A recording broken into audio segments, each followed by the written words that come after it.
Olá para todos de novo. Hoje nós estamos na Índia. But we have to talk in English. No, first in Portuguese. Okay. For introduction everybody, after this in English. Ok. Bom, gente, a gente tá aqui na Índia hoje. Vocês vêm acompanhando, a gente tá girando o mundo aqui com vocês. A gente sempre traz o mesmo cenário para parecer o mesmo ambiente, mas hoje a gente tá aqui na Índia. What the name the capital for Kerala? Sorry. Trivandrum. No. A gente tá nesse negócio aí. É uma cidade, cara, super gostosa, comidas vegetarianas incríveis. E hoje a gente tá com um convidado especial aqui no nosso podcast. Antes de mais nada, eu queria dizer que esse podcast hoje finalmente está sendo patrocinado pela cultura inglesa. Vocês vão ver o nosso inglês sendo colocado ao teste máximo. E... Não. Aí tem a Lingopes também tá patrocinando. A Mindset também tá patrocinando. Porque eu tenho 3 clientes que... Muito legal, queria agradecer vocês aí e vai ser um grande prazer falar com o nosso querido amigo aqui. O que você tá achando aqui da nossa conversa? Tá gostando?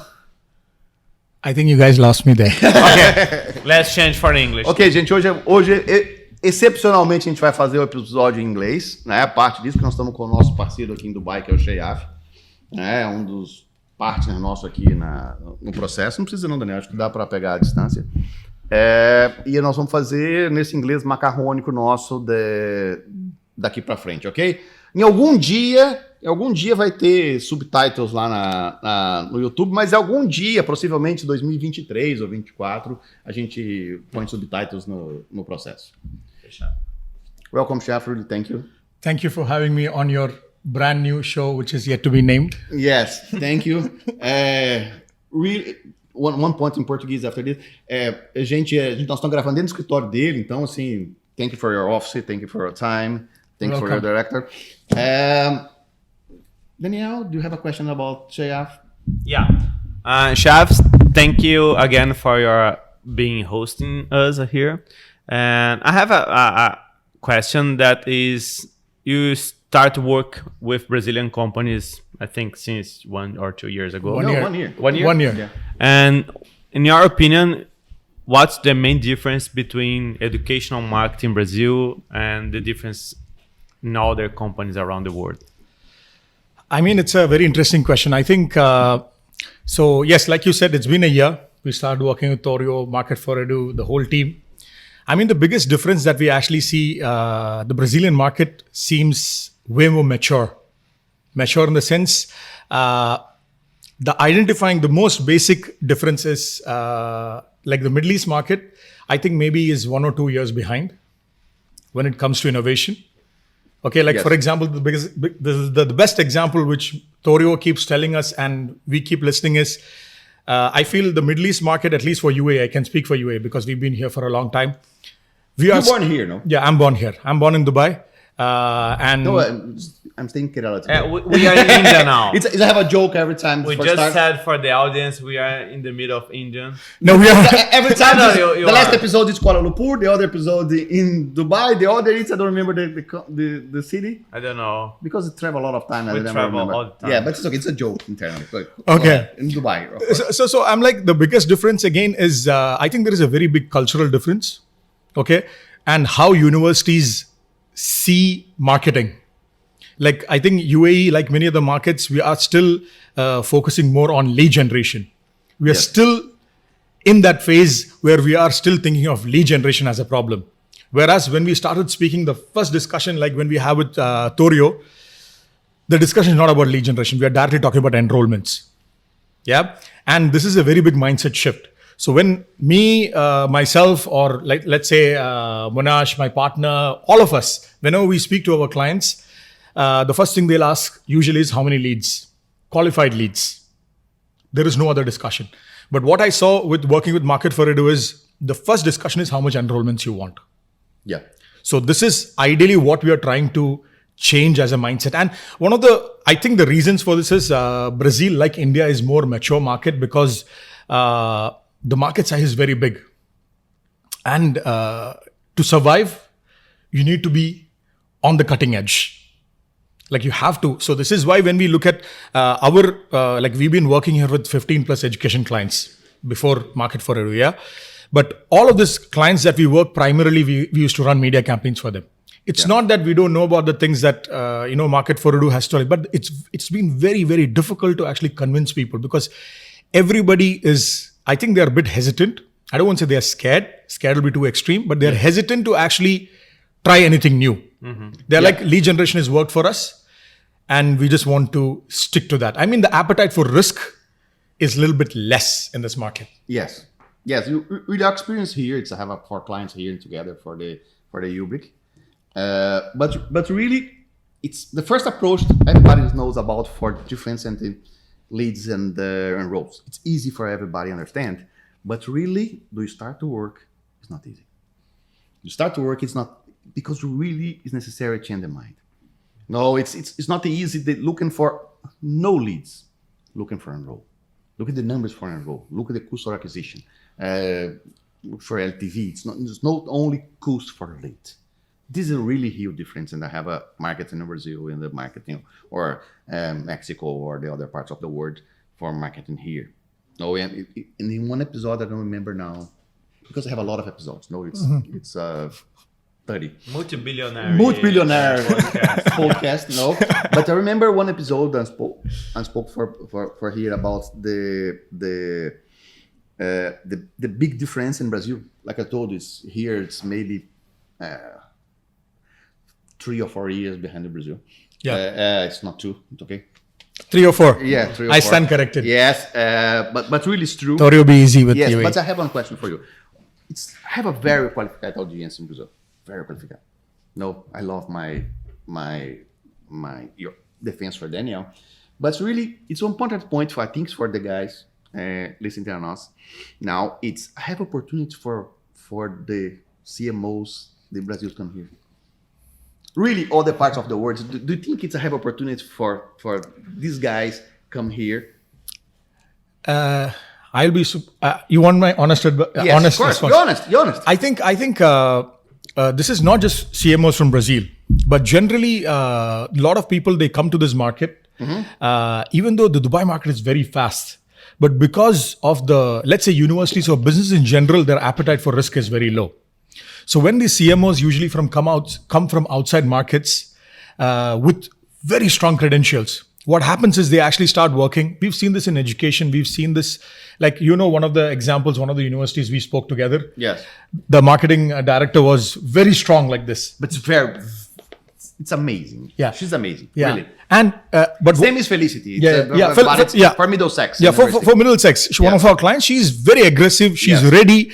That is why we are working with her right now. But answering the question, for CMOs come from outside, the biggest challenge they will face is they have to be patient.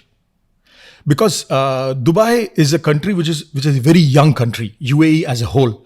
So when you look at Brazil, the market is very old, like India. So what you guys have achieved this... Really, it's not too old, but it's okay. It's really, the market in Brazil have 20 years. 20 years. I mean, Dubai, let's say it's 10 years. Okay. Honestly saying, because before 10 years, there was no digital marketing. There was, but people are more focused on outdoor. People are more focused on radio. But it's just, you can say 10 years is when universities actually started running. Okay, you spoke a lot, but I have opportunities for our audience here or no? There is opportunity, but they have to be patient. Yeah, but let me add something about taking risks that you mentioned before.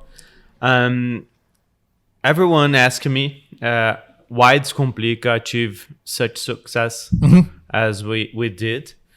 And we spoke a lot about this in the past. And in my opinion, and we always talk about this,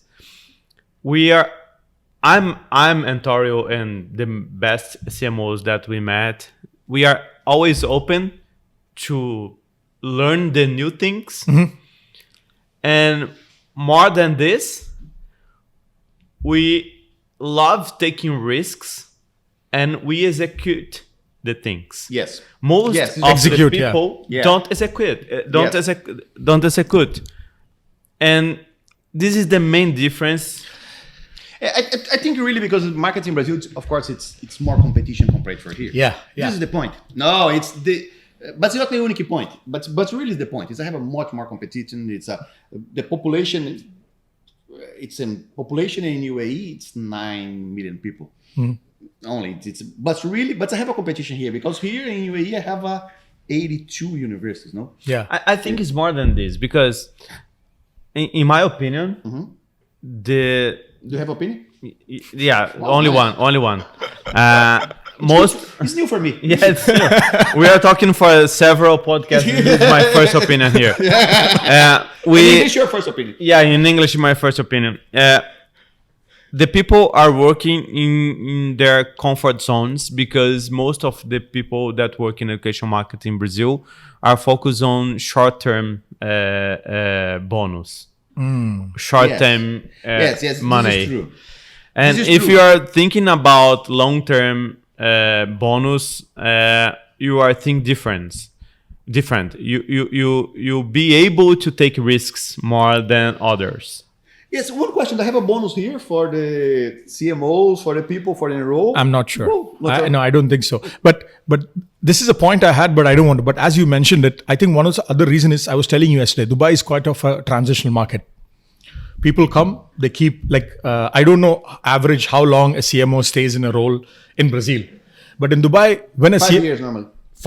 Wow. So in Dubai, what happens is we see when we work with many of our clients, we see every year, for example, or less than a year, we see marketing managers keep changing. So this is why when a marketing manager actually comes, he does not want to implement long-term strategies. So ads is your best friend because immediate results. Yeah. Because most of these universities over here, like I'm sure in Brazil, they're owned by investment companies. So investment companies, they want results. So they are not going to wait for SEO, CRM integration, process refinement. Nope. So this is, and we mentioned this in our Ubrick show as well. One of the biggest challenges, for example, you see in most of the universities, they don't have a solid CRM in place. CRM is a project which is always ongoing because each time a marketing manager will come, he will bring one, like say one guy will bring Salesforce. Before he actually even implements it, he will leave. Then another guy. So this is a big challenge. So it's very transitional. So people are not thinking long term. They think I'm here maybe for 6 months, 8 months, 1 year. Let me double down. And in Dubai, for example, in UAE, some of these universities spend a lot of money. I'm talking in the millions in a year for just paid campaigns. And this is not sustainable. It's not sustainable. Yeah. It's not sustainable. And we keep telling this to our clients, even the clients like we are working together, Marketford and Ubrick. This is the only thing Torio also pushes. And, you know, like I said, I think it all goes back to what Torio was saying, what you're saying. It's a complete mindset shift. People have to start thinking long term. And let's see, I mean, I hate the word mindset. Mindset, okay. This is for coach people. I don't coach people. And let's change this subject. Here in Dubai, you are talking about several different people with different countries and different nationality. It's a melting pot for every nationality. Yeah. Yes. And of course, despite the fact that we are in the end of the pandemic, in your opinion, what's the main difference between pre-COVID and post-COVID customer behavior? What do you think will be changed after the COVID ends? I mean, the biggest change is there is I don't know, it's a joke. It was not a joke, but it's become a joke now. It's like the biggest... no problem. Use the joke, bad language. Here it's very normal for us. In Brazil, we can say everything. Don't worry. Yeah. Okay. Go ahead. I mean, no, it's not a bad joke. I mean, they say COVID was the best catalyst for digital transformation. So here, all the universities, the biggest behavior change, I think universities are open now to think about online. Everybody knew this 4 or 5 years back, this is the future. But COVID actually, see, Dubai, there is a very big focus on in-person education. Because if you come and look at the universities here, they spend a lot of money on infrastructure. We are sitting in Media City next door. Same Brazil. Yeah. And so the way they show value most of the time is also using academics, yes, but also the infrastructures they have. So until the pandemic started, they were not really open for this. But this 1 year, they understood, you know what, this is the future. But the opportunity they saw is now you can have in person, but now your borders are open. When you go online, many universities have realized that now they can sit in Dubai and they can have students from all over the world without them coming here. So this is one very big change from the universities. Similar, I think a very big pattern shift, not just in Dubai. Like many people I know, they just realize this. Now I don't need to, so this is a challenge for some of the universities. So traditionally, many people who graduate from high school here, they look at either options in UAE or they go back to the country they are from. So many people who are from India, they go back to India. But many people are looking, who are staying here in Dubai, they're still staying here, they're looking at universities outside because now they're offering whole degrees, remote. I can complete the whole degree by just sitting at home. So this is definitely, I don't think there is a very big difference. But specifically for Dubai, there has been a cultural shift.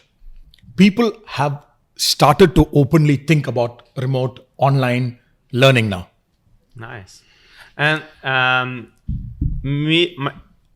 I personally, and Tori, I think is the same. No. We are looking for a sponsorship from Tourist Dubai department in our podcast. And as you're born here in Dubai, there's a lot of people with preconcept about don't come here and see what Special Dubai moments, is. Of course, because Islamic culture, because the point is. If you can sell Dubai for others and invite them to be here and join us, what do you have to say about this? I mean, yesterday, me and Daniel Thorio, we were outside. I was just telling Dubai, first thing is, don't listen to the news, what you read about Dubai. Yeah. Come to Dubai once. Everything that you heard of Dubai is like anything negative that you've heard of Dubai is completely wrong. Dubai is the biggest example of what having a long-term vision. Yes, intolerance. Yes. So you have, there is something for everybody over here, regardless of what you like, what you dislike. I mean, especially what you like. So if you're somebody who likes a particular kind of lifestyle, Dubai supports everything, UAE in general. So let's say, give me one concern that you have. Okay, no problem. It's the sound, the phone. This is the guy a little wrong. Oh, because the phone is ringing. Yeah, I don't have any concern now. Yeah, it's very open. I mean, if you look at Dubai, I was telling Daniel, like as we were driving around, I said like 20 years back, most of the place where Daniel is staying, there was nothing over there.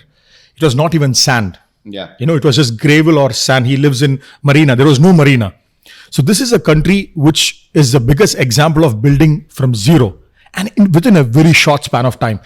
And Dubai is a place, if you are ready to work hard, regardless of whatever the economic condition is, if you are ready to work hard, this is a place you can grow. Yeah.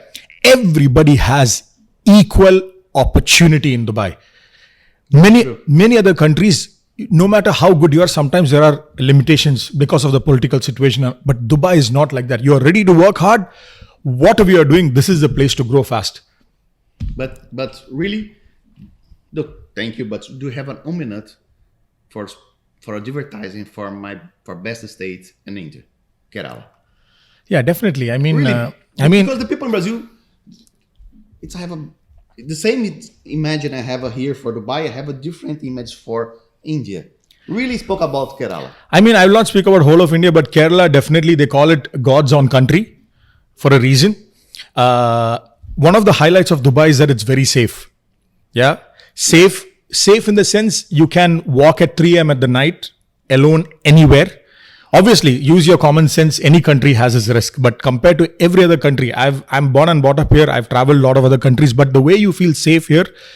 So similarly, the reason I'm saying this is Kerala is something like that. The reason they call it God's own country is because Kerala has its culture where anywhere you are outside, people see you, people are ready to help by default. People are superbly friendly. They are very. It's Kerala south for India. Yeah, south of India. Yeah. It's a tropical. The landscape is very much similar to Brazil. People are extremely friendly. You can, I don't know about rest of the India because I'm from Kerala. I'll speak about India, but do remember, in this time staying in India, okay? Okay. And I have a proof. Say first, come here. Monash, here. Oh, Monash, what's happened, man? Here. And you are in 2. The cameraman, come here, please. Above, really, come here. Here, the back. You too, man. I get the joke now. What Thorio means is... No, it's not joke. No, really, it's true. I mean, the point is... Now we don't have any camera operators here. We are by ourselves. You stay in India or no? Yeah, I mean, Dubai, if you come... These are friendly guys, yeah? Yes. Thank you, guys. So if you come to Dubai, you will get a first-hand feeling of how India is also, because a lot of us... I think close to 40% of the population here are Indians. Yeah. Okay, one more question for Mr. Sheyaf. No, I don't have any question. No, any question. But definitely, guys, Dubai. I mean, definitely, guys, Dubai. If anybody is even thinking, has even the smallest doubt, don't think, come here. And now, because especially the time we are recording, we are witnessing one of the biggest events in the world, which is the Expo 2020, for example. And Trends for Edu. No, the biggest is Trends for Edu. The second is the Expo. Okay. I don't want to. Yes. Yes. But definitely come here. If you're seeing this, I'm sure you'll be seeing this. We have the Expo going on till March. Yeah, March 2022. Come here, experience Dubai firsthand. And if you come to Dubai, you know who to get in touch. Torio, me, we all are here to welcome you. We will give you some... Gustavo as well, who's sitting there, our El Patron. El Patron, Gustavo. But to run to the end of this podcast, I have a last question that is, how about your predictions for 22? Okay, this is... in the past, of course, it's not prediction about for the life. It's the prediction about for the education. Market. I will just connect this back. I think in the past month, I've been asked this question 4 or 5 times, and I just like to connect this again. First, for education, I think definitely there is going to be a massive growth because you see the amount of new universities that are coming right now. Like this week, we will see when we'll visit Academic City. Just imagine, just in UAE alone, you have Academic City, Dubai Knowledge Park. Yes, here I have a New York University. Here I have a Sorbonne University. Every international university is there. And for example, in Sharjah, you have University City. Again, it's a beautiful place which we will see. So here, with regards to education, there's going to be a massive growth. Because just keep this in mind, guys. I don't know about Brazil. In Dubai, one of the biggest differentiating factor is, even though the Dubai number of students that are available in Dubai is very less, people who are going to sign up to a university. But Dubai attracts a lot of students from all over the world. Yes. India, Pakistan, Nigeria, Russia, China. Name the country, you go to a university here, people come from outside. So this is why most of these universities, because of the ease of setting up a university here, because of the ease of starting a business here, definitely the future looks very, very strong. And generally for business, see, many people have this question, what will happen after the Expo? Inshallah. So one more person, many people say this is, there are always people who say negative stuff. They say after Expo, what will happen to Dubai? We always talk about this is, Dubai has been through a lot of difficult times, like every other country in the world. But the way we come back is always strong. You are here in Dubai. Look at how we managed COVID. If you come to Dubai, you see the way they have managed COVID. It is exemplary, the leadership, for example, how they've managed. So, 100% population is vaccination. I live here. Torio got every shot. 4 shots. 4 shots. Vaccination. I'm reading a lot about this situation, and I found a quote that means the civilization changed a lot with 3 main reasons. The first one is the wars. I'm not talking about it's good or not, but it's war. The change the society, the revolutions, political revolutions, and the pandemics. And of course, it's so hard. It's tough. It's not interesting, but we are living in the moment of the civilization that will change a lot. Yeah. And probably our sons will live in the country and a world better than us. Definitely. I think. Well, this emotional ends. We are running. Back for Portuguese for finish. Sim, vamos finalizar. Eu queria agradecer, inclusive, o governo de Dubai que está patrocinando aqui o nosso podcast, incentivando as pessoas para estarem aqui em Dubai. Obrigado ao governo por estar patrocinando a gente. Mas suas palavras finais, Tório, você que é um residente do Emirados Árabes Unidos. Agradecer, tem muita oportunidade aqui. Eu acho que é importante a gente entender que tem muita oportunidade. Desculpa a porta, gente, mas você frase ele é muito mal educado. Mas realmente tem muita oportunidade, eu acho que fora do Brasil. O nível do Brasil é muito mais alto que qualquer país do mundo hoje. Eu acho que todo mundo que fala inglês ou tenta falar inglês igual a gente, realmente tem muita oportunidade fora. Pegar um exemplo diferente, Fernando Lau, lá não sei como é que a Devray chama agora, Gustavo, você lembra? Né? Mas realmente você tem muita oportunidade fora do Brasil para profissional que é competente. Finish. Um beijo. Tchau, gente. Tchau. Não perca o próximo episódio. Próximo episódio nós vamos falar coisas polêmicas. Mamilos. Caralhinhos voadores. Caralhinhos voadores. Tchau.